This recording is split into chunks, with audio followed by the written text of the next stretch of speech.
আসসালামু আলাইকুম ওয়া রাহমাতুল্লাহি ওয়া বারাকাতুহু। আলহামদুলিল্লাহ, সমস্ত তারিফ আল্লাহ তাআলার জন্য। লক্ষ কোটি দরুদ ও সালাম নবীর উপরে। আল্লাহর রাসূল সাল্লাল্লাহু আলাইহি ওয়াসাল্লাম তিনি সোনার জবানে বলেছেন, যদি কোনো ব্যক্তি প্রত্যেক ফরজ নামাজের সালাম ফেরানোর পরে আয়াতুল কুরসি একবার পড়ে, তাহলে ওই ব্যক্তি জান্নাতের মধ্যে প্রবেশ করবে। সে জান্নাতে যায় না কেন? মৃত্যু হলেই সে জান্নাতের মধ্যে প্রবেশ করিবে।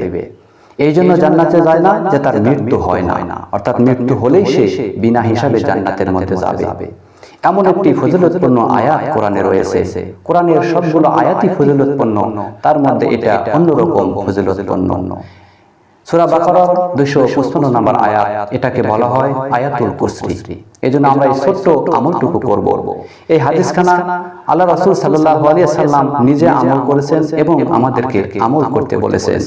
হাদিস হলো সহিহ আল জামে, হাদিস নম্বর 6464 নম্বর হাদিস। এই হাদিসের মধ্যে আল্লাহ রাসূল সাল্লাল্লাহু আলাইহি ওয়াসাল্লাম কথাগুলো বর্ণনা করেছেন। এই জন্য আমরা এই ছোট্ট আমলটুকু করব। আমরা যারা আয়াতুল কুরসি জানি না, তারা আমরা কোরআনে দেখে দেখে মুখস্থ করে নেব, আর যারা জানি আমরা আমল করব ইনশাআল্লাহ। আল্লাহ রাব্বুল আলামিন আমাদেরকে আমলটুকু করে জান্নাত কামাই করার জন্য তৌফিক দান করুন, আমিন।